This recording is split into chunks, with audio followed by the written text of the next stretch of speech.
창세기 26장 1절에서 11절까지 말씀. 창세기 26장 1절에서 11절까지 말씀 제가 받들어 읽겠습니다. 아브라함 때에 첫 흉년이 들었더니 그 땅에 또 흉년이 들매 이삭이 그랄로 가서 블레셋 왕 아비멜렉에게 이르렀더니 여호와께서 이삭에게 나타나 가라사대 애굽으로 내려가지 말고 내가 네게 지시하는 땅에 거하라. 이 땅에 유하면 내가 너와 함께 있어 네게 복을 주고 내가 이 모든 땅을 너와 네 자손에게 주리라.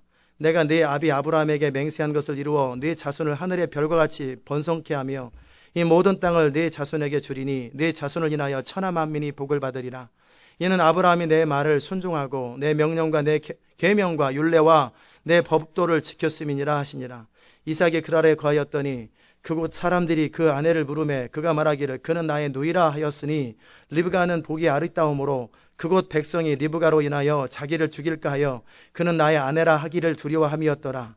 이삭이 거기 오래 거하였더니 이삭이 그 아내 리브가를 껴안은 것을 블레셋 왕 아비멜렉이 창으로 내다본지라. 이 아비멜렉이 이삭을 불러 이르되 그가 정녕 내 아내여오늘 어찌 내 누이라 하였느냐.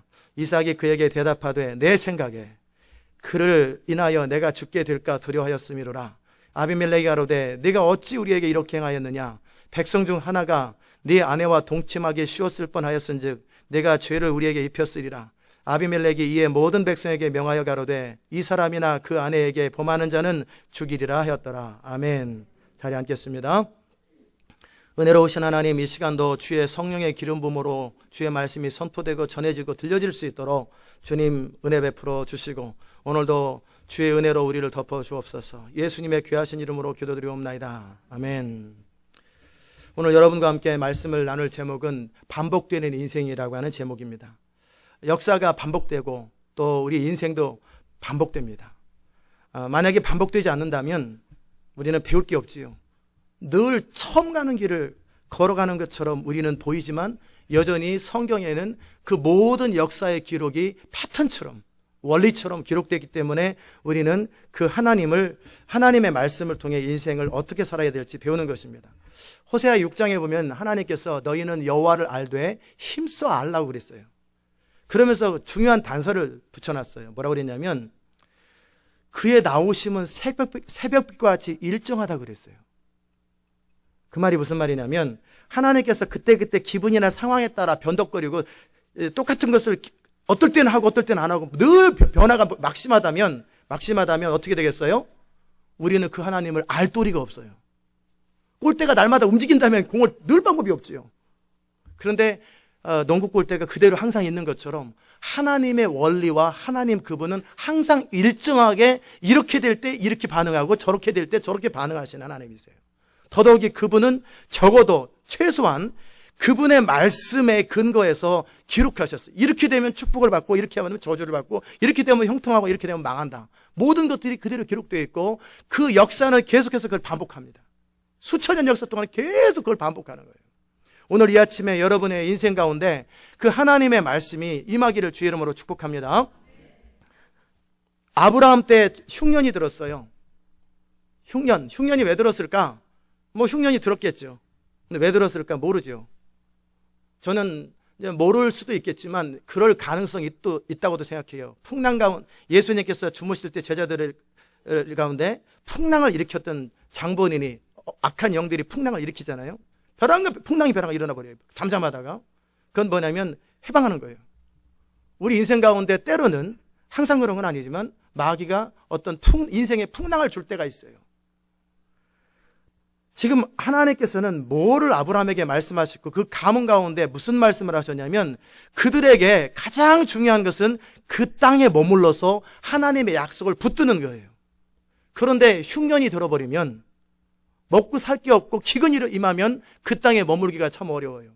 그래서 가나안 땅에 지금 이삭이 머물러 있고 아버지 돌아가셨고 지금까지는 아버지 믿음으로 버티고 살았는데 이제는 아버지가 돌아가셔서 이삭은 자기 믿음으로 자기가 선택하고 자기가 결정하고 자기가 판단해야 돼요. 그런데 무슨 일이 아브라함 때 흉년이 들었는데 그 땅에 흉년이 또 들었어요. 하나님은 그 모든 것들을 아시고 허락하시는 거예요. 그래서 이삭이 이제 그랄 지역으로 가가지고 뭐 가나안 땅에서 이쪽에서 좀 이쪽으로 옮긴 거죠. 그래서 블레셋 왕 아비멜렉에 이르렀는데 여호와께서 이삭에게 나타나셨어요. 애굽으로 내려가지 말고 내가 내게 지시하는 땅에 거하라. 네가 이 땅에 유하면, 전제가 있습니다. 이 땅에 유하면 내가 너와 함께 있어 내게 복을 주고 내가 이 모든 땅을 너와 네 자손에게 주리라. 내가 네 아비 아브라함에게 맹세한 것을 이루기 위하여 네 자손을 하늘의 별과 같이 번성케 하며 이 모든 땅을 네 자손에게 주리니 네 자손을 인하여 천하 만민이 복을 받으리라. 이는 아브라함이 내 말을 순종하고 내 명령과 내 계명과 율례와 내 법도를 지켰음이니라 하시니라. 아멘. 하나님께서 아브라함에게 그 약속을 하셨어요. 그리고 그는 그 믿음을 평생 동안 지켰고 하나님은 그 아브라함이 지켰던 믿음의 복을 그 자손들에게 주기를 원하는데 그냥 주는 건 아니에요. 이삭도 그가 해야 될 일이 있어요. 아브라함처럼 이삭도 그의 인생 가운데 자기 하나님을 경험하셔야 돼요. 또 야곱도 나중에 아버지 덕분에 그냥 아버지 그늘에서 아버지 믿음으로 살았는데 이제 어느 순간이 되니까 각자의 이 야곱의 믿음으로 자기 인생을 개척해야 될 때가 와요. 여러분도 이 교회 안에서 또 저의 믿음으로 또 이 교회 주신 어떤 것 때문에 여러분이 더불어 우산 속에 있겠지만 어느 순간 되면 여러분은 여러분의 믿음을 발휘해서 여러분의 인생을 돌파하실 그날이 온다라는 거예요. 아멘. 그런데 그 전제 조건이 뭐였냐면 이 땅에 유하면 이 아브라함의 복이 너한테 그대로 임하겠다라는 거예요. 우리 생각에는 굉장히 쉬울 것 같아요. 이 땅에 유하면 뭐 땅에 유하는 게 뭐가 문제겠어요? 평상시 때 문제 없지요. 어느 굴 속에 들어가면 내가 이 복을 주리라. 근데 굴에 아무것도 없으면 문제가 없는데 굴에 온갖 사자와 호랑이와 무슨 뱀들이 잔뜩 있다면 이건 환경이 확 달라지는 거예요. 그죠? 이거는 목숨을 거는 거예요. 그 땅에 가나안 땅에 유하는 게 뭐가 문제겠어요? 그냥 살면 되는 거예요. 지금까지도 살았는데. 근데 문제는 지금 기근이 있어요. 이삭의 식솔은 벌써 1000명이 넘어가요. 몇천 명이 돼요. 그러니까 물도 엄청나게 필요하고 이 양들도 수십만 마리란 말이에요. 이 소들도 그렇게 많은 이렇게 재산들이 있는데 이게 기근 재벌 같은 큰 나라가 불경기 되면 한 번에 팍팍 무너지잖아요. 작은 구멍가게는 버텨가요. 수입이 별로 안 필요하니까. 근데 큰 회사는 무너지면 한 번에 무너지는 것처럼 이삭의 지금 이 엄청난 문제인 거예요. 기근, 흉년이 들어가지고 삶의 대책이 없어요. 하루에 먹는 식사량만 해도 사람만 해도 몇 끼냐면 5,000그릇이 넘어요. 5,000그릇이. 와, 우리야 밥 한 그릇만 먹으면 되는데 5,000그릇이 넘고 풀들도 엄청나게 필요한 거예요. 그런데 그 땅에 기근이 딱 임한다고 생각해 보세요. 그런데 하나님 말씀하시는 거예요. 애굽으로 내려가지 마라. 애굽은 항상 웬만해서는 하나님의 어떤 심판대 말고는 애굽은 기근이라는 게 없어요. 항상 나일강이 범람하기 때문에 땅은 풍족하고 늘 나일강의 물을 끌어들일 수 있어요. 그러니까 애굽은 늘 물이 있어요. 그러니까 늘 사람 마음속에 무슨 생각이 있냐면 처갓집이 부자거나 또는 시댁이 부자인 사람은 자식들이 여차하면 부모 의지하려고 하는 것처럼 그런 것처럼 이스라엘 백성들의 마음속에 가나안 땅의 사람들은 여차하면 이집트로 가서 그 풍부한 물이 있고 나일강이 범람하니까 양식이 항상 있어요. 기본적으로. 거기 가서 잠시 몇 달만 갔다 오면 안 될까 이런 생각을 한단 말이에요. 이해되십니까? 그런데 하나님께서 말씀하신 게 그러지 말라라는 거예요. 이 땅에 머무르라는 거예요. 근데 이 땅에 머무르려면 무슨 대가를 지불해야 되냐면 모든 사람들이 죽을지도 모르고 모든 동물들이 다 죽을지도 모르고 사람들이 막 비난하기 시작합니다. 지금 먹을 것이 없고 물도 없고 그런데 당신은 당신의 믿음을 지키려고 당신의 순결함을 지키려고 우리 모든 사람을 떼죽음 시킬 일이 있냐? 그리고도 당신이 리더냐? 왜 컴플레인을 안 하겠어요? 사람들이 비난이 시작되고 조롱이 시작되고 수근수근 시작되고 막 사람들이 몰래 도망가는 사람이 시작되고 얼마나 그렇겠어요? 기근이 있으니까. 그럴 때 이삭안에 뭐 이런 얘기를 아마 했을지도 모르겠어요. 너희들 가운데 함께 있고 싶은 사람이 있고 아닌 사람은 각자 삶을 살기 위해서 떠나가라. 그렇게 했을지도 몰라요. 참 쉽지 않은 일이에요.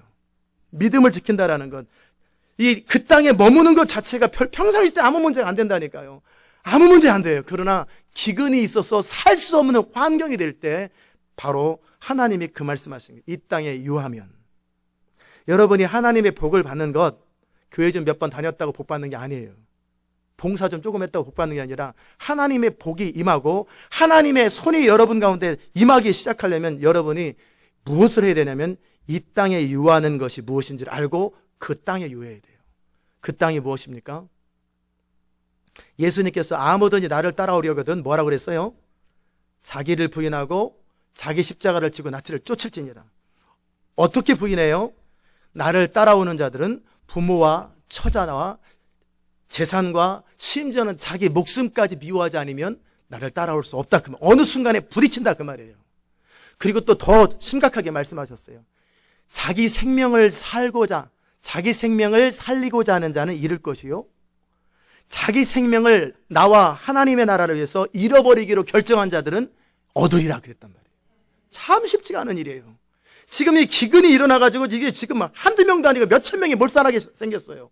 지금 너무너무 사람들이 컴플레인을 시작해요. 모세 없을 때 아론에게 컴플레인 하니까 아론은 그 군중에 밀려가지고 금송아지 만드는 것처럼 사람들이 막 폭동하게 일으키려고 그러고 막 지금 아브라함, 이삭이야 좋을 때야 따라다니지만 지금 다 죽게 생겼는데 사람들이 지금 안 되죠. 다윗도 평상시 때 막 쫓아다니다가 자기 가족들이 다 시글락에서 시글락 당해서 아말렉 백성들한테 잡혀갔잖아요. 그러니까 그 다윗 따라다녔던 사람이 거의 10년 가까이 따라다녔던 사람이 어떻게 했어요?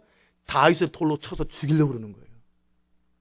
그거예요. 그렇게 고마운 건 고마운 거고 화가 나는 건 화가 나는 거고 다윗 당신 때문에 내가 지금까지 사는 건 고마운 거지만 지금 내 처자식을 잃을 때 당신 고마운 건 고마운 거고 이거 그냥 돌로 쳐서 죽이려고 막 그래요. 이게 사람이란 말이에요. 이런 지금 지금 이삭과 함께하는 사람들이 지금 또 들고 일어나서 돌로 쳐 죽일지 모르고 아니면 그냥 정말 혼자 가기 뭐하니까 이삭만 죽이면 되잖아요. 이삭만 죽창으로 딱 찔러 죽이고 갈 수도 있어요. 그 많은 어떤 상황들이 있단 말이에요. 그 상황 속에서 이삭은 선택해야 돼요. 내가 하나님의 말씀을 영생으로 여기고 그 말씀을 신뢰하기 때문에 이 땅에 유할 것이냐, 아니면 현실은 현실이지, 내가 영원히 떠나나 잠시 떠났다 오는 거지, 그리고 이집트에 잠깐 갔다 올 거냐. 얼마나 많은 선택과 유혹들이 많이 있겠어요. 상황이 이해되십니까?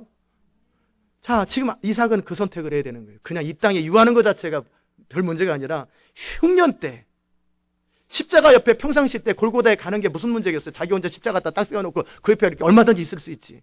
그러나 예수님이 지금 잡혀 죽게 되고 군중들이 예수님과 함께하는 사람들 다 죽이려고 하는 그런 상황 속에서 베드로가 그 옆에 서 있기가 힘들었던 거예요.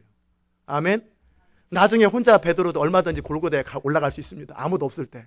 거기서 십자가도 만져보고 별의별 거 다 할 수 있어요. 그러나 지금 나를 죽이려고 하고 위태한 그런 상황 속에서 그 십자가 옆에 붙어 있다라는 것은 예수님을 자기 생명보다 사랑하지 않으면 불가능한 거예요. 그때는 베드로는 자기 생명을 사랑한 거예요. 그래서 도망가 버린 거예요. 하나님이 요구하시는 게 바로 그거예요. 네가 이 땅에 유하면, 즉 하나님의 말씀과 그분의 부르심과 비전과 약속, 그것을 붙들기 위해서 필요하면 너의 목숨까지 포기할 수 있으면, 너의 전 재산이든 너의 어떤 비난이든 이렇게 될 수 있으면 내가 복을 주겠다 그 말이에요. 아멘. 그러니까 많은 성도들이 교회 왔다 갔다 해도 복을 못 받잖아요. 그렇게 기도해도 복을 못 받잖아요. 교회 다니는 사람들 복 받기로 하면 예수 믿는 사람이 제일 부자가 돼야 되잖아요. 대부분의 사람들은 그 복을 못 받아요. 대부분의 사람들은. 왜 그래요? 그들은 이 땅에 유하는 경험이 없어요. 하나님과 그분의 말씀과 그분의 뜻을 위해서 때로는 그 많은 사람의 반대를 받게 되고 조롱을 겪어야 되고 때로는 자기의 모든 것을 잃어야 되고 때로는 죽을지도 모르는 생명의 위협 앞에 이삭을 치듯이 그 자리에 자기를 복종시켜야 되는 거예요. 아멘. 이해되셨습니까?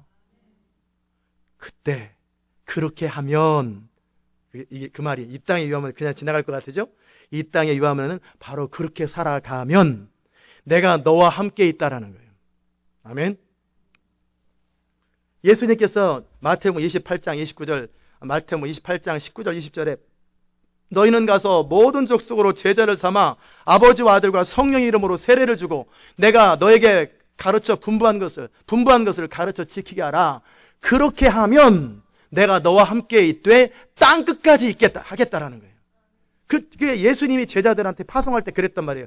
이 아브라함에게는 아브라함대로, 이삭에게는 이삭대로의 명령을 주셨는데 예수님의 제자들에게는 땅끝 모든 족속으로 가서 제자를 삼아 아버지와 아들과 성령의 이름으로 세례를 복음화시켜라. 하나님 나라 완성하라. 그 일을 할 때 너의 관심과 너의 모든 에너지를 하나님 나라 완성에 너 모든 에너지를 쓸 때 내가 너와 함께 하겠다 그 말이에요. 아멘. 이해되세요? 그저 그냥 하나님 등쳐먹는 것처럼 일부러 나쁘게 표현한 거예요.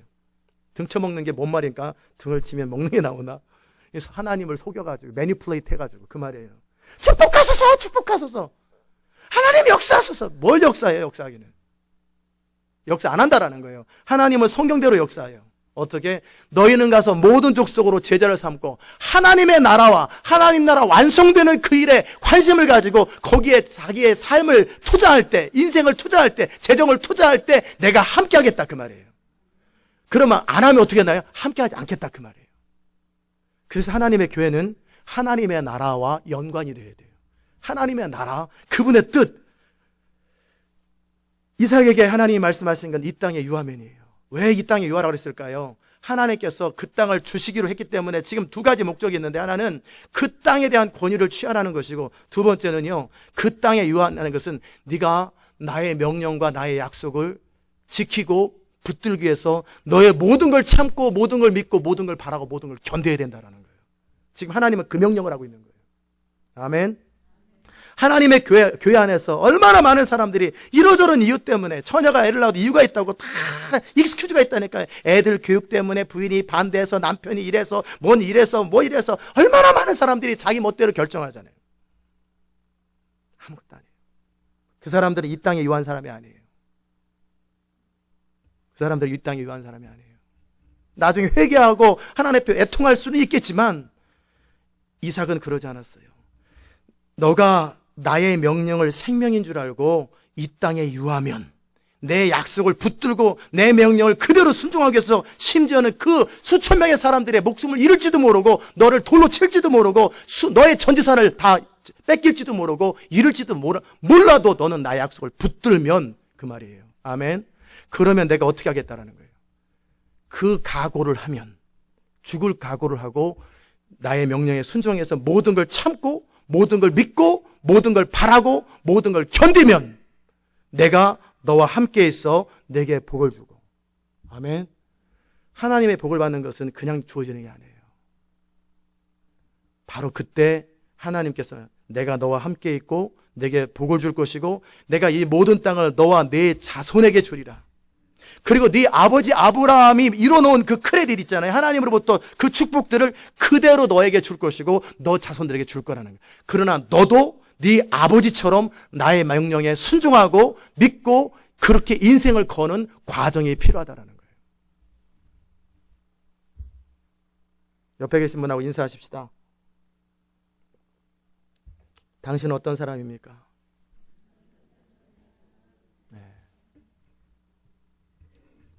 하나님께서 어떤 사람을 인생을 존귀케 하고 창대케 하고 영광스럽게 할 때 천사들이, 마귀들이 참소하지 않겠어요? 왜 그러세요? 그럴 때 이 이삭이 그 땅에 그 모든 경우에서도 불구하고 버티고 있을 때 사단도 모든 악한 영들도 천사들도 할 말이 없는 거예요. He is deserved. 그는 자격이 됩니다. 축복하실 자격이 됩니다. 다윗이 그 산전수전 쫓겨다니고 사울왕한테 죽을 고비를 그렇게 많이 남겨도 여전히 믿음을 지키고 하나님의 약속을 붙들었을 때 그가 왕이 되는 것이 너무나 당연하다는 거예요. 하나님의 나라에 들어가고 하나님의 축복을 받는 것은 절대 그냥 주어지지 않습니다. No cross, no crown이에요. No cross, no glory예요. 아멘. 정말 여러분이 도시가 돌아오는 것도 그냥 어느 날 갑자기 가가지고 몇 사람이 모여가지고 도시 돌아와라. 절대 안 돌아옵니다. 100만 명이 가서 기도해 보십시오. 돌아오나 안 돌아오지. 군중 심리지. 다 군중 심리예요. 분명히 그 도시를 향해서 누군가가 대가를 지불하셔야 돼요. 누군가 희생과 수고와 믿음과 순종이라는 이 이삭이 그 땅에 유하는 그 대가를 지불할 때 그 도시가 반드시 돌아옵니다. 영적 세계 속에서는요, 사기라는 게 없어요. 영적 세계 속에서는 우연히 되는 법이 없어요. 반드시 심어야 되고 심은 대로 됩니다.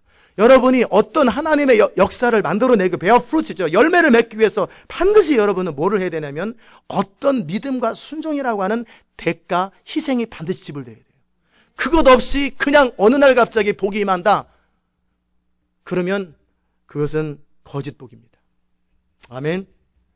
그것이 아브라함에게 또 이삭에게 주셨던 말씀이고 또 야곱에게 주셨던 말씀이고 여러분과 저에게 주셨던 말씀이에요. 시대 마지막에 하나님께서 이 몸된 교회를 사용하셔서 여러분을 부르시고 모으셨어요. 그리고 하나님은 똑같은 얘기하는 거예요. 어떤 여러분의 상황이 있더라 할지라도 그 부르심과 비전을 붙들고 거기에 자기의 생애를 거르라는 거예요.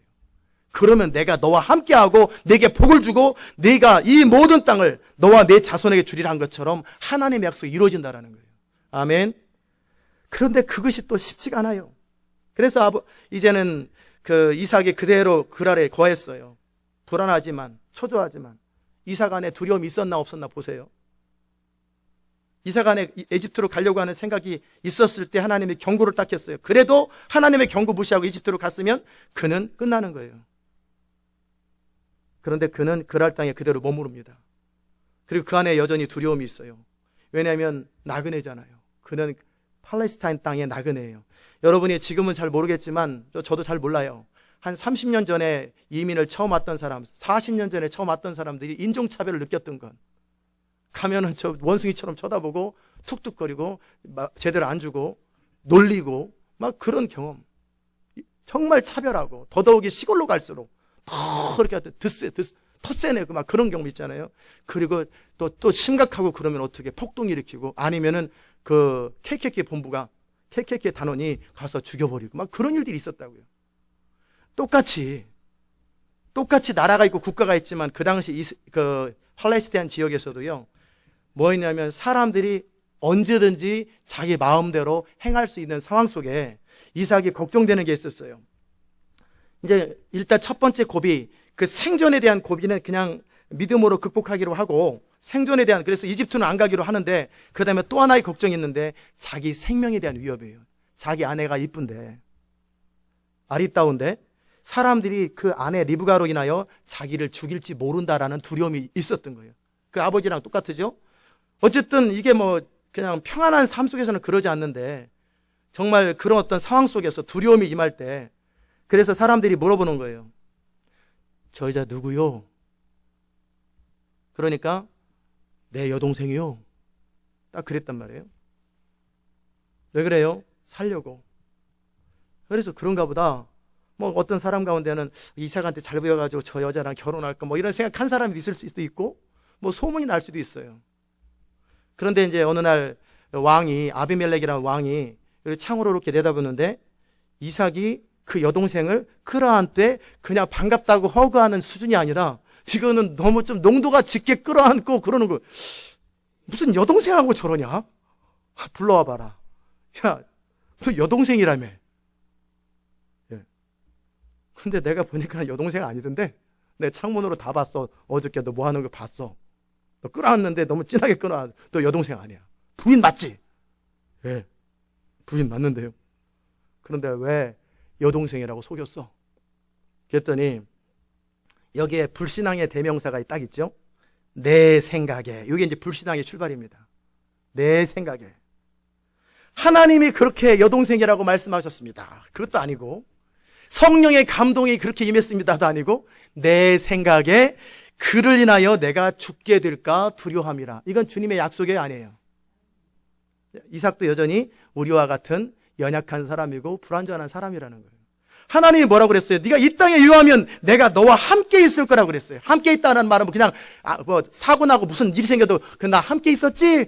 이게 함께 있는 게 아니잖아요. 너의 어떤 위험에서도 내가 보호해 줄 것이고 너의 어떤 환경 속에 내가 통치하시고 내가 다스릴 거다. 너는 아무런 해를 당하지도 않을 것이고 내가 항상 너와 I am be with you. 너와 함께 할 거라. 그 말이란 말이에요. 그러면 이제 이삭은 무슨 생각해야 돼요?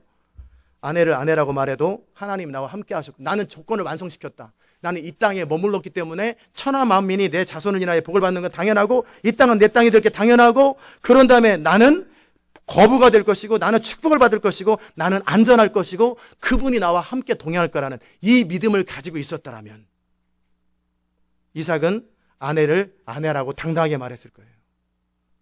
아멘. 그런데 이삭에는 그 땅에는 간신히 머물러 있었는데 그 정도의 믿음은 없으니까 어떻게 해요? 죽을지 모른다라는 거예요. 우리 안에 모든 두려움과 염려의 원인은 불신앙에서 출발하는데 그 불신앙의 첫 번째 계단이 뭐예요? 내 생각에. 그럴 땐 어떻게 해요? 하나님께 물어보셔야 돼요. 하나님께 물어보셔서 이 상황에서 내가 아내를 누이라고 그러면 살겠습니까? 아니면 아내를 아내라고 해도 되겠습니까? 라고 큐티를 좀 하든지. 주님, 그랬으면 걱정하지 마라. 내가 너한테 말하지 않냐. 내가 너와 함께 할 거라고. 내가 네게 복을 줄 때 아내 뺏기는 게 복이냐? 내가 네게 복을 줄 때 너 죽는 게 복이냐? 내가 너와 함께 할 것이고 내가 네게 복을 줄 거라고 그랬지 않냐? 지금 눈에 보이는 현실로는 네가 나그네지만 이 땅은 어차피 너의 후손의 땅이 될 것이고 너의 땅이 될 것인데 담대하라. 두려워하지 마라. 주님이 아마 그러셨을 거예요. 아멘. 제가 때때로 어떤 어려움이 있을 때 인생이나 교회를 이끌어갈 때 그때 어떤 위기 때마다 저는 일단은 행동에 옮기는 것보다는 주님께 물어봅니다. 주님 어떻습니까? 그러면 주님께서 저한테 이전에 했던 약속들을 딱 떠올리시고 말씀하십니다. 그러면 저는 그 말씀으로 인하여 평안을 얻고 저는 행동을 선택할 수 있게 됩니다.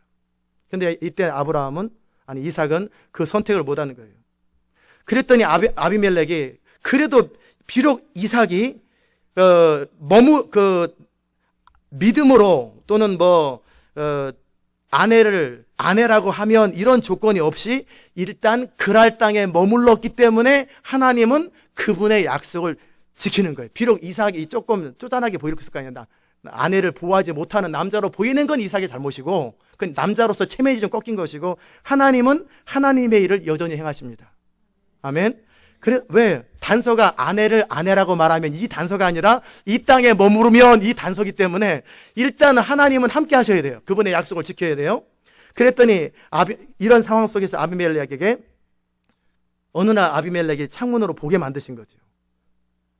그래 이삭을 믿음 없음을 깨닫게 하는 것도 있지만 그래서 너 왜 이렇게 하였느냐? 백성 중 하나가 네 아내와 동침하게 쉬웠을 뻔했다. 그랬다면 그 죄를 어떻게 할 뻔했느냐? 굉장히 아비멜렉이 경건해 보이잖아요. 남의 부인을 어떻게 하면은 큰일 나는 이 가나안 땅은 굉장히 도덕적으로 바르고 아주 윤리적으로 올바른 그런 백성이 아니에요. 근데 왜 이런 말을 했을까? 그 아버지 때였는지 자기 때였는지 아브라함 부인 한번 데려왔다가 큰 코닥지고 태문이 열고 재앙이 그날에 엄청 당한 걸 한번 맛을 봤기 때문에 그 집 식구들은 건드리면 안 돼. 그 집 식구들을 맡는 건드리게 하면 우리 작살난다. 이 두려움이 있는 거예요. 그러니까 그 안에 큰일 날 뻔했네 가지고 경고를 합니다. 모든 백성에게 이 사람이나 그 아내에게 해끼치거나 범하는 자는 죽이리라. 아비멜렉이 한 번 당하지 두 번 안 당합니다. 다시는 안 당하는 거예요. 여러분이 하나님을 경외할 때 이런 축복이 있습니다. 비록 우리가 실수하고 또 우리가 이렇게 잘못해도 하나님은 여전히 하나님의 일을 행하시는 하나님이세요. 제가 이 몸된 교회를 이끌어오면서 실수 안 했겠어요? 그래도 제가 몸된 교회를 붙들고 비전을 붙들고 믿음으로 제 마음을 유지했을 때 제 실수와 상관없이 교회가 이끌어져 가는 거예요. 아멘. 자, 그래서 이제 결과적으로 어떻게 됐을까? 이삭을 보니까 12절에 이삭이 그 땅에서 농사했더니 그 해에 100배나 얻었고 약속이 이루어지죠. 여호와께서 복을 주심으로 누가 복을 줬어요? 여호와께서 복을 주셨더니 그 사람이 어떻게 됐어요? 창대하고 왕성하여 마침내 거부가 되어 양과 소가 떼를 이루고 노복이 뭐냐면 종이에요. 서번트가 종이 힘이 많음으로 블레셋 사람이 그를 시기하였다. 이 정도로 복을 받는 거예요. 기억하십시오.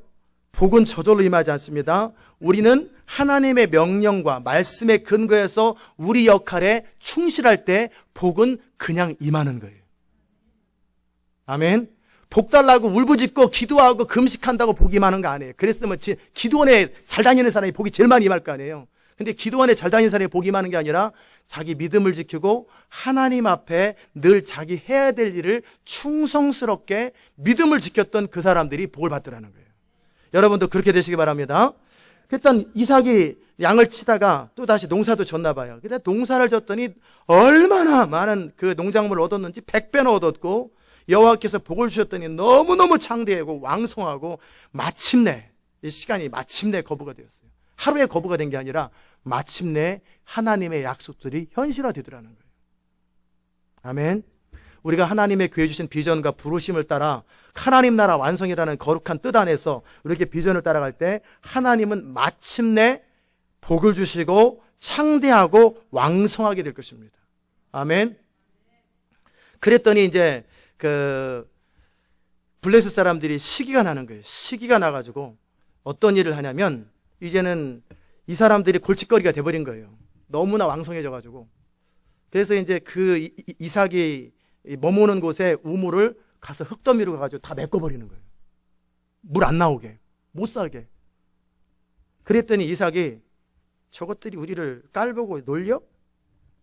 네가 한 번 때리면 난 2대를 때린다. 악은 악으로 갚아야지. 무슨 악을 선으로 갚어? 다 모여! 평지 준비! 해가지고 군대를 동원한 게 아니라 주고 떠났어요. 주고 떠났고 그랬더니 아비멜렉 이삭이 찾아왔어요. 네가 우리보다 크게 강성한 즉 우리를 떠나라. 그랬더니 이삭이 그곳을 떠나가지고 그랄 골짜기에 평지가 아니라 계곡 골짜기에 장막을 치고 거기에 우거하고 아브라함 때 팠던 우물을 팠더니 또다시 나왔어요. 그랬더니 거기서 이제 또 나름대로 또 잠시 이렇게 살고 있는데 블레셋 사람들이 또 들어왔어요. 그래가지고 또 우리 거라고 막 그냥 강짜를 부리는 거예요. 막 그냥 이 우물 이것도 우리 거다.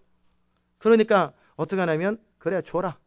주고 또 다른 우물 팠더니 또 나와요. 그러니까 또 뺏으려고 또 그러는 거예요. 완전히 몰아내려고 작정을 하는 거예요. 그랬더니 또 줘요. 그래 가져라. 그리고 이제 옮겨가지고 저 딴 데로 갔어요. 그랬더니 좀 멀리 떨어졌더니 이제 다투지 않으므로 거기를 르호봇이라 그랬다는 거예요. 르호봇이라. 그리고 나서 이제 거기서 이제 우리가 번성하고 형통하리라 그러다가 이삭이 거기서 좀 다른 곳으로 또 내려왔어요. 밑으로 내려왔어요. 그리고 나서 부엘사바로 올라왔을 때 이삭 안에 두려움들이 있겠죠. 저러다가 이번에는 우리 다 죽이는 거 아니야? 이 두려움이 딱 임할 때 하나님이 그 밤에 나타나셨어요. 여호와께서 그에게 나타나 가라사대 나는 네 아비 아브라함의 하나님이니 두려워 말라. 지금 이삭이 위기를 느끼는 거예요. 계속 저 사람들이 시비 걸고 저러다가 나중에는 그냥 싹 달라고 그러면 어떡하지? 또는 우리 다 죽여버리면 어떡하지? 이 두려워할 때 하나님이 등장하십니다. 너희는 두려워하지 말라. 내 종 아브라함을 위하여 내가 너와 함께 있어. 내게 복을 주어 네 자손으로 번성케 하리라. 다시 한번 확신을 줬더니 이삭이 그곳에 단을 쌓고 거기서 처음으로 예배를 드리기 시작합니다. 이제 드디어 이 이삭은 내 인생도 하나님을 의지하고 하나님을 경외하고 하나님을 예배할 때만 가능하구나. 이제 그 사실을 이제 깊이 느끼고 예배자로 섰어요.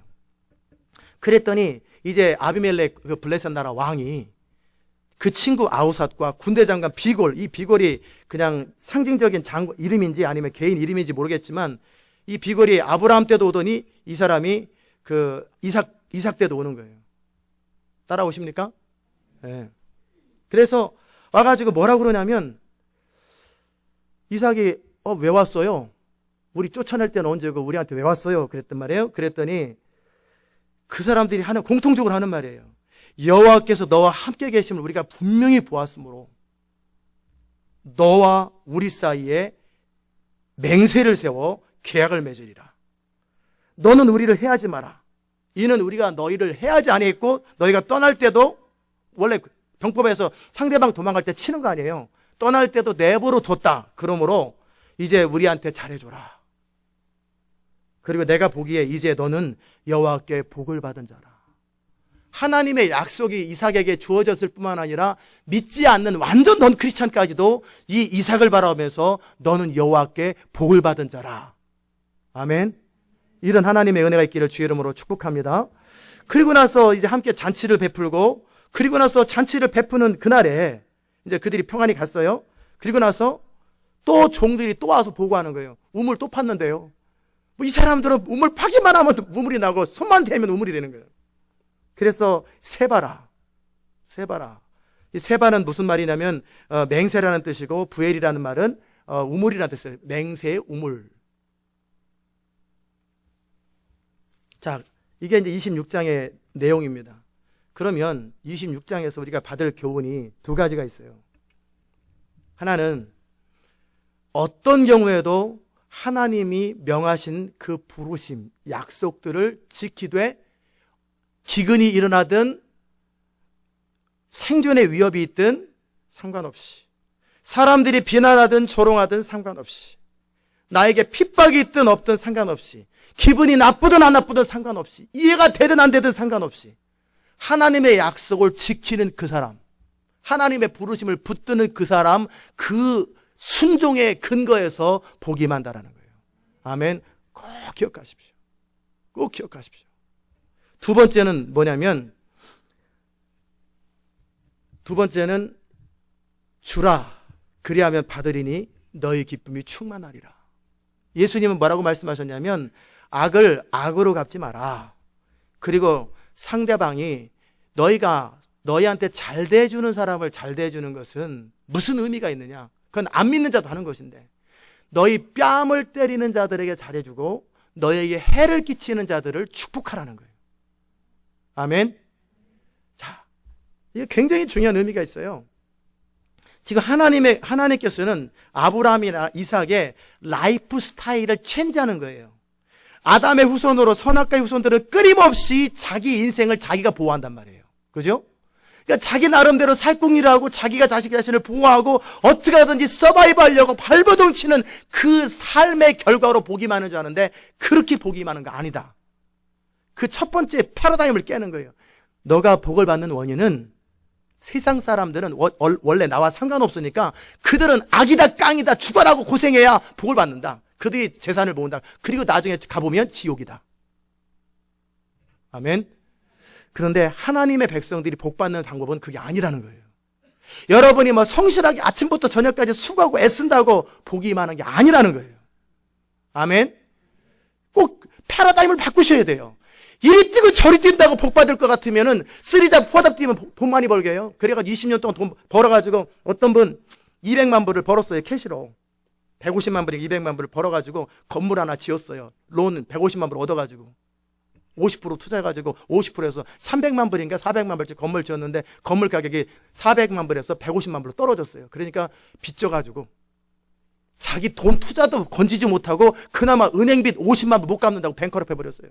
그 사람이 20년 동안 죽도록 벌은 거예요. 한 번에 날아갑니다. 세상은 자기 성실이나 운을 믿어요. 그런 하나님의 사람들은 그러는 거 아니에요. 하나님의 사람들이 복받는 방법은요, 모든, 아브라함이 그러잖아요. 너 소돔 땅의 재산을 내가 하나로도 취하지 않는다. 나를 복 주시는 분은 하나님이고 하나님만이 나의 리워드이고 나의 쉴드라고, 나의 복이고 근원이고 나의 방패라는 거예요. 아멘. 그러므로 내가 할 일은 그분을 신뢰하고 그분을 순종하고 그분의 말씀을, 그분의 뜻을 지킬 때 복이 임한다라는 거예요. 정말 사람들이 살아가는 패턴이 틀려요. 한번 여러분 자신을 가만히 생각해 보세요. 여러분이 하나님의 사람인지 아닌지 교회 다니는 거로 결정되는 거 아니에요.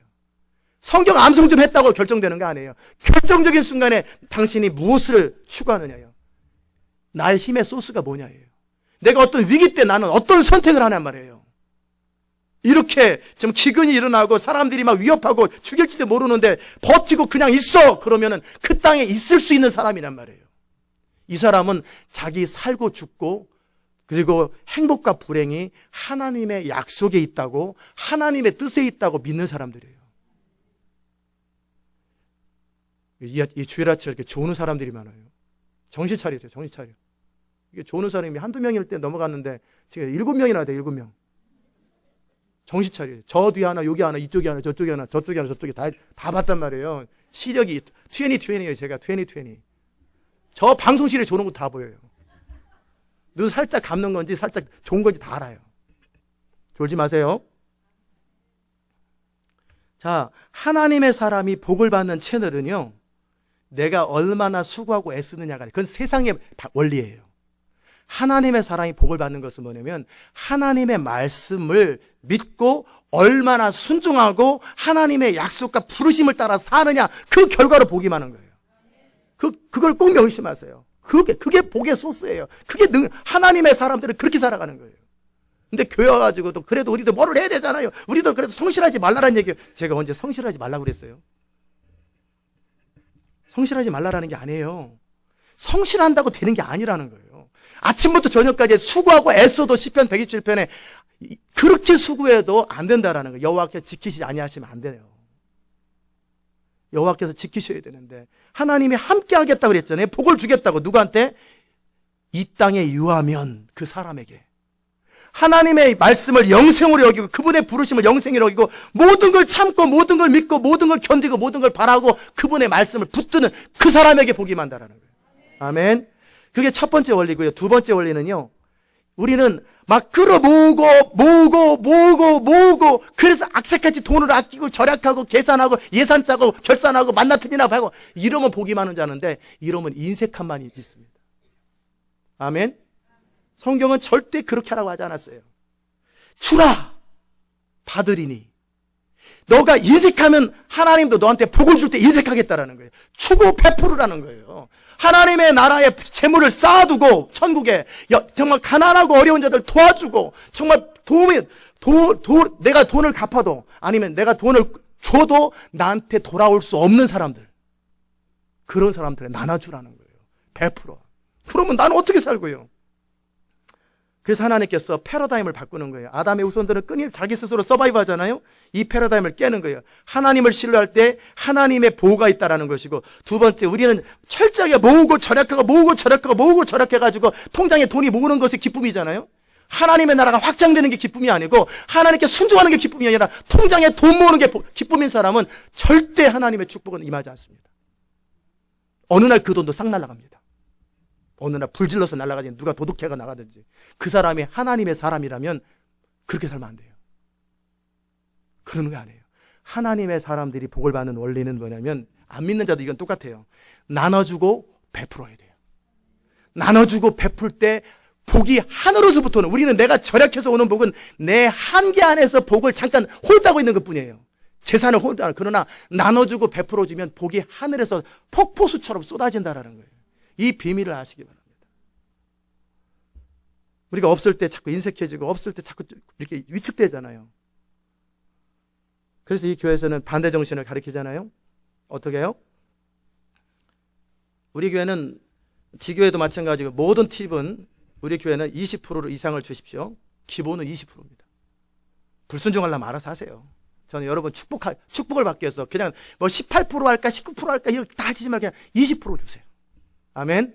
근데 웨이터나 웨이트에서 특별히 불친절했다 그러면 25%나 30%를 주세요. 아멘. 그렇게 하는 거예요. 그게 복 받는 방법이에요. 그럴 때는 우리는 1센트 놓고 통째로 딱 튕겨가지고, 그거는 뭐야? 악을 악으로 갚는 거예요.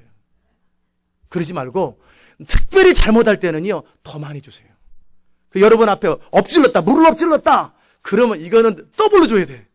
야, 이 사람은 진짜, 그럴 때 하늘에 계신 너희 아버지가 복을 여러분에게 쏟아부어주는 거예요.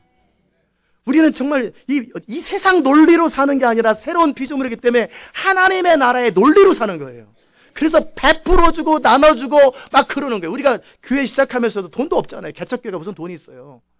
그런데 우리는 옆에 개척했다 그러면 매달 3,000불씩 지원해줘요. 또 저 교회 개척하면 또 1,000불씩 지원하고, 선교지 모자라면 몇만 불씩 갖다 지원해줬어요. 엄청나게 쏟아부었습니다. 우리는 계속. 지금까지 10년 동안 돈 모자란 적이 한 번도 없어요. 우리는 뭐 쌓아놓는 스타일이 아니기 때문에 있으면 써야 되니까 그냥 돈 모자라서 교회가 뭐를 추진하지 못한 적이 단 한 번도 없어요. 그게 부자잖아요. 통장에 돈 쌓아놓으면 강도 만들잖아요. 근데 교회 늘 돈이 없는데 쓸 때는 항상 돈이 있으면 되잖아요. 쓸 때는 항상 돈이 넘쳐나면 되는 거고 평상시 때 없으면 되는 거예요. 아멘. 이게 진짜 부자예요. 내가 필요한 게 다 있는 게.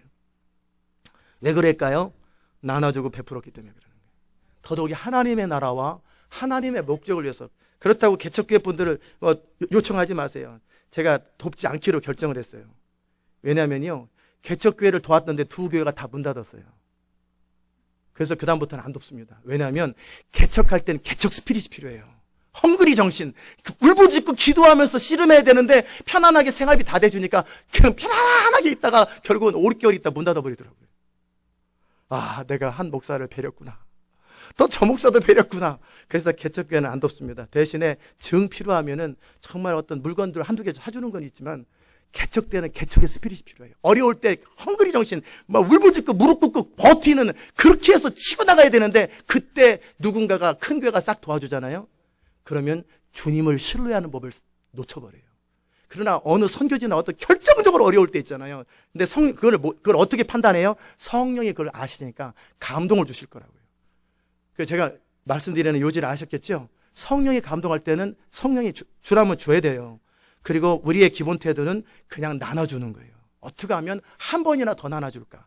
근데 나눠줄 때 받을 만한 사람한테 꿔주지만, 이건 세상 사람은 돈 꿔줬을 때 받을 만한 가능성 있는 사람한테 꿔주잖아요. 우리는 그렇게 하는 게 아니에요. 아무리 줘도 저 사람 리턴 안 한다. 저 사람 아무리 줘도 절대 안 갚는다. 그런 사람들을 나눠줘야 돼요. 근데 원래 사기꾼 나눠주라는 게 아니라 진짜 돈이 없어서 줘도 어차피 갚을 능력이 없는 사람들, 그런 사람들을 골라서 주세요. 과부, 고아, 진짜 어려운 이런 사람들 막 나눠주세요. 아멘. 그러면요 복이 임합니다. 그 사람에게 돈이 오는 게 아니라 하늘에서 돈이 오기 때문에 이상하게 사업이 잘 돼요. 이상하게 길이 열리고 이상하게 헌금이 들어오고 이상한 방법으로, 하나님의 방법으로 복이 위로부터 하늘로 쏟아지면 또 나눠주고, 그러다 보니까 어떻게 복의 통로가 되고 복의 근원이 되는 거예요. 이게 하나님의 사람이 사는 거예요. 이해되셨습니까? 스스로 나를 서바이브하고 보호하고 움켜주는 사람은 반드시 이집트로 갑니다. 풀이 있는 곳으로 가고, 환경 좋은, 경기 좋은데, 요즘에 조지아는 뭐 경기가 안 좋은데, 미시시피는 경기가 좋게 미시시피를 쭉 갔다가, 미시시피 경기 안 좋은데 시카고로 쫙 갔다가, 이건 뭐예요? 세상 사람들이에요. 세상 사람들은 의지할 하나님이 없기 때문에, 자기를 도우신 하나님이 없기 때문에 그 자리에서 승부를 보는 법을 몰라요. 우리는 우리의 어떤 경험이나 지식이나 어떤 잔머리나 이런 것을 가지고 복을 받는 게 아니라 하나님의 약속과 그분의 명령에 순종할 때 그 결과로 복을 받는 것입니다. 아멘. 이게 영적 원리 첫 번째, 복의 원리 첫 번째. 두 번째는 뭐냐면, 사람이 나한테 해끼치고 우물 뺐으면 주고, 우물 뺐으면 주고, 우물 뺐으면 주고. 그러니까 나중에 어떻게 돼요? 그 사람들이 단체로 와가지고 죄송합니다. 그리고 그냥 딱 무릎 꿇고 오잖아요. 그리고 대신에 줬더니 어떻게 해요? 뺏긴 게 아니라 이삭은 우물 주고 또 파면 또 나오고, 또 파면 또 나오고, 또 파면, 중동 땅에 우물을 다 파는 것 같아, 이삭이. 우물이 아무 데나 있지 않거든요. 유전처럼 굉장히 드문 곳이에요, 중동 땅에. 근데 그냥 파기만 하면 우물이 나오기 때문에, 그러니까 이 비골과 군대 장관과 아비멜렉이 찾아오는 거예요. 처음에는 설마 했는데, 괴롭혀도 봤는데, 야, 이제 겁난다. 저 사람은 아브라함보다 더한 사람이네. 아브라함보다 더 보자고. 이야, 대단하다. 그래가지고 이 블레셋 사람이 그러는 거예요. 이제 너는 여호와께 복을 받은 자니라. 이게 선교입니다. 블레셋 사람의 마음속에 하나님이 계시다라는 것이 믿어지기 시작하고, 그럴 때는 이삭이 이렇게 해야죠. 그럼 당신도 나와 같이 하나님을 믿자고 사형리 복음 전도를 하든지 그렇게 했어야 되는데, 우리가 이 세상 가운데 빛으로 살으란 말이 뭐예요? 그런 거예요. 원수가 줄이거든 먹이우고 목마르거든 마시우고 해를 끼치는 자들에게 특별히 잘해줘라. 아멘. 해 끼치는 자들에게. 그리고 없는 사람 도와주고, 가난한 사람 도와주고, 고아를 도와주고, 과부를 도와주고, 대책 없는 사람을 나눠주고 베푸는 거예요. 그러면 하늘에서 복이 우리에게 임하는 거예요. 아멘. 이 교회는 그렇게 하기를 원하고 또 해왔어요. 그럼 이제 여러분 자신의 인생도 그렇게 하셔야 돼요. 그러면 이 교회가 복을 누리는 것처럼 여러분의 인생도 복을 누리는 거예요. 움켜쥐고 인색하고 막 모은다고 복이 안 임하고요. 마음을 넓혀서 나를 복되게 하시는 분은 하나님이기 때문에 그냥 약간 갈등의 관계가 있을 때 조금 더 주는 거예요. 조금 더 주는 거예요. 좀 더 주고. 아멘. 우리 공사하시는 분도 제가 좀 더 줘요. 그분이 원하는 거 있는데 그렇게 눈치 보는 것 같아서 신경 쓰지 말고 그냥 하세요. 좀 더 드릴게요. 어떻게 해요? 그분도 뭐 좀 받아야 일할 맛이 나잖아요. 더 드리는 거예요. 또 열심히 해요. 또 열심히 하고 좀 손해 보면 되는 거예요. 내 복은 어디서 와요? 그 사람 거 뺏어서 들 줘가지고 오는 게 아니라 처음에 계약은 제대로 해야죠. 그러나 뭐 그렇다고 뭐 뒤집어 쓰라는 얘기가 아니라, 그러나 좀 결정적인 순간 약간 딜하고 막 그럴 때 있잖아요. 좀 더 주는 거예요. 왜? 내게 복 주시는 분은 하나님이시지 거기서 복이 많은 게 아니에요. 요 두 가지 삶의 태도를 가지시면 하나님은 여러분의 인생을 통해 주님의 나라를 세우고 여러분이 말하지 않아도 수많은 사람들이 여러분을 보면서 우리를 보면서 하나님이 너와 함께 하시고 너는 여호와께 복을 받은 자로다, 이게 느껴질 것입니다. 그 은혜를 누리시기를 주의 이름으로 축복합니다. 기도합시다. 하나님 아버지 감사합니다. 우리 인생에 정말 주님의 나라가 세워지고 주의 교회가 세워지고 열방의 주교로 돌아오는 복의 통로되게 하여 주시옵소서. 하나님, 이 세상 사람들은 스스로의 능력으로 살궁리를 하지만 우리는 하나님의 말씀에 신뢰하고 순종하는 것이 우리의 살궁리인 것을 고백합니다. 세상 사람들은 어떻게 하든지 손해 안 보고 악착같이 발버둥치지만 우리는 져주고 양보하고 손해보는 것이 능력임을 압니다. 세상 논리로 보면 도대체 바보 같은데, 이해가 안 되는 삶인데, 그러나 그것이 진정 하나님의 복이 이 땅 가운데 임하는 것임을 알게 하여 주시고 그 원리대로 살 수 있도록, 그래서 복을 받게 하여 주옵소서. 감사드리옵고 예수님의 귀하신 이름으로 기도드리옵나이다. 아멘. 다 잘 일어나셔서 434장 우리 찬송하십시다.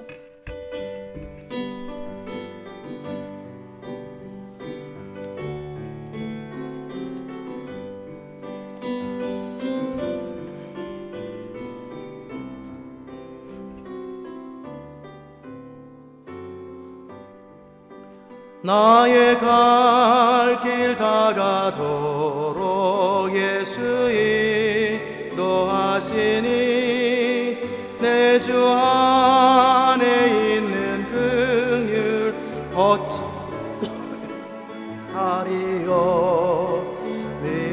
믿음으로 사는 자는 하늘 위로 받겠네. 무슨 일을 만나든지 만사형통하리라. 무슨 일을 만나든지 만사형통하리라.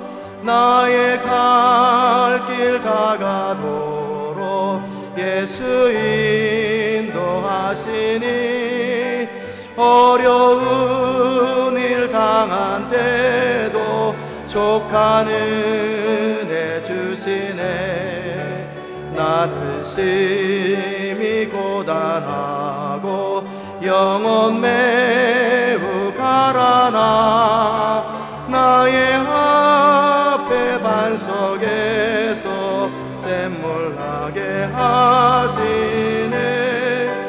나의 앞에 반석에서 샘물 나게 하시네.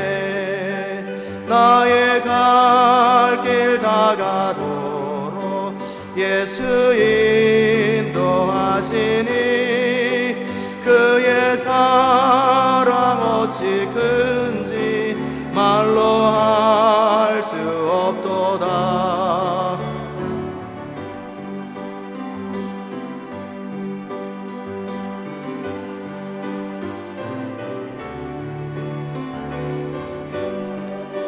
나의 찬송 예수 인도하셨네.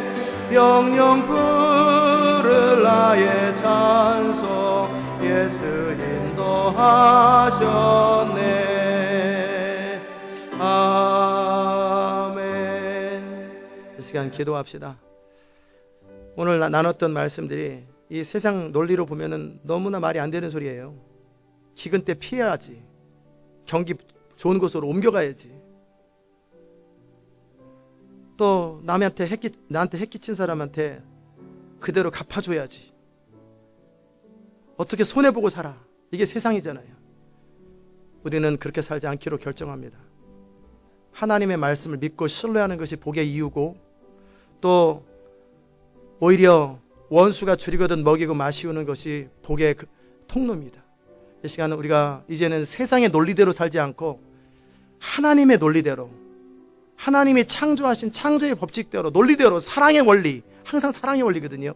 사랑의 원리대로 살기 원한다고 같이 한번 기도하십시다. 은혜로우신 아버지 하나님 감사합니다. 우리가 정말 이제는 믿음으로 살 것입니다. 순종으로 살 것입니다. 그저 인간의 머리를 써가지고 이리 뛰고 저리 뛰고 이리 궁리하고 저리 궁리하고 그런다고 되지도 않는 인생인데, 그나마도 그렇게 하면 어찌 될까 두려워서 스스로 살궁리하고 스스로 서바이브하는 그런 인생이 아니라 너가 나의 약속을 붙들고 지키고 순종하면, 나의 성령을 따라 살기로 결정하면 너는 세상의 방법과 상관없이 복을 누릴 것이요, 너가 손해보기로 결정하고 희생하기로 결정하고 그렇게 이기심을 극복하기로 결정하면 너는 복을 누릴 거라고 말씀하신 주님, 우리 안에 그 놀라운 하나님의 풍성의 법칙, 영적 축복의 법칙을 알게 하시고, 이제는 우리의 패턴들을 바꾸게 하시고, 이전에 살아왔던 라이프 스타일들을 바꾸게 하시고, 하나님의 사람으로 살아가고 하나님의 사람으로 살아가는 법을 알 수 있도록 은혜 베풀어 주시옵소서. 정말 그리함으로 세상 사람들의 입에서 여호와께 복을 받은 자라고 고백하고 하나님이 너와 함께 하신다고 그렇게 정말 들려줄 수 있는 그런 인생이 될 수 있도록 주님 역사해 주시고 다스려 주시고 함께하여 주시옵소서. 오늘도 우리와 함께 하실 주님, 우리 가운데 역사하실 주님, 우리의 모든 삶을 통해 주님의 나라가 세워지고 주의 교회가 세워지고 열방이 주께로 돌아오는 복의 통로 되게 하여 주시옵소서. 오늘도 우리와 함께 하실 주님을 인하여 감사하고 예수님의 귀하신 이름으로 기도드리옵나이다. 아멘. 기도합시다. 하나님, 오늘도 주님 앞에 귀한 예물을 드립니다. 이 예물을 주님 받으시고 주님의 나라와 영광을 위해서 사용하여 주시옵소서. 네 물질이 어디 쓰여지는가가 너의 마음이라고 정확하게 주님 표현하셨습니다. 이제 정말 하나님의 나라를 사랑하며 하나님의 교회를 사랑하며 하나님의 그 정말 뜻을 사랑하는 자들이 정성스럽게 예물을 드렸사오니 주님, 이 예물을 주님의 나라와 영광을 위해 사용하여 주시고 그들이 정말 주 앞에 기쁨으로 드린 만큼, 감사하게 드린 만큼 충만하게 채워주시고 복을 내려 주시옵소서. 선교, 구제, 장학, 전도 예물로 주께 드린 주의 백성들 안에 주께서 하나님의 나라를 위해서 귀하게 살아가는 사람들이오니 참으로 그들의 인생이 창대하게 하시고 존귀하게 될 수 있도록 역사해 주시옵소서.